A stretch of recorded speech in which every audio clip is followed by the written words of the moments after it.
Emerson said, "In every walk, every man I meet is my superior. I have something to learn." Welcome to Sam Outside. I'm Sam and I'm outside. It's true. I am a certified forest therapy guide. I'm not a therapist. Nope. The forest is the therapist.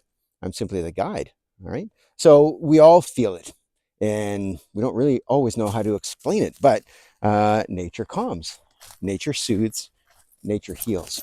So, what the training to become a forest therapy guide does, it provides a curriculum, right? It's a series of scaffolded steps that get somebody, easing into it.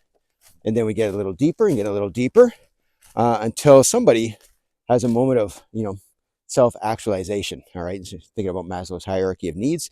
And then we also have to find a way to sort of slowly reintegrate back to the real world, right? So there are times, and it's definitely happened to me, that we do have to be careful what we ask for, because sometimes we get it, all right? And a guided walk could be with 4, 8, maybe 12 people.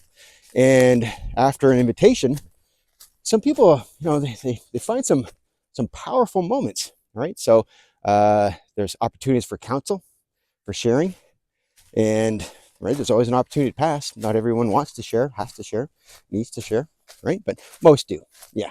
And sometimes people share a lot. It gets really personal, and it's overwhelming.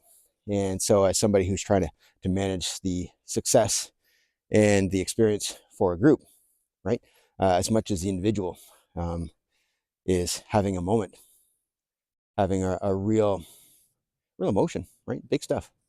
Yeah, sometimes the forest therapy guide is not the one who's adequately trained for that moment. So, having a one-on-one and saying, what you're feeling is real, but this is not the time or the place. But I do believe that there is a time and a place. So we express the need for them to seek actual help from a clinically trained therapist, psychologist, right?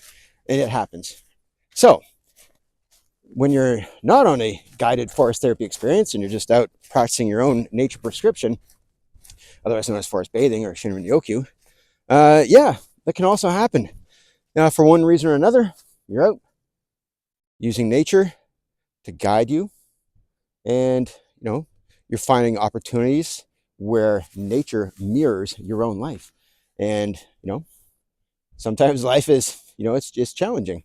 So people can come away with a forest therapy experience with some very powerful emotions. It's normal, it's natural, and it is part of the healing. All right. Unfortunately, trauma can resurface and put your body into a whole new state of cortisol production. It might seem like that's the opposite of the healing, but there's always an opportunity for reflection. And please, there's only so much one person can do for themselves, with themselves, by themselves. All right.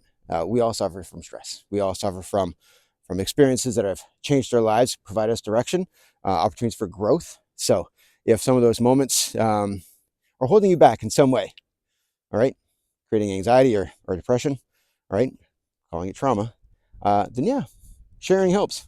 And keeping it to yourself doesn't always help. So just find someone who's a good listener. Yeah, who's maybe trained in the act of good listening. All right. So the forest is an amazing listener, right? But again, like the difference between forest therapy and forest bathing, the forest is a great listener, but the therapist has been trained. All right. They're the ones who can guide the listening, guide the sharing. So nature heals, right? So whether you're doing it by yourself or you've taken part in a guided forest therapy experience, that's only one small step. There is so much we can do, but it all starts with going outside, right? Find the time. 10 minutes, 20 minutes. If not every day, do it every other day.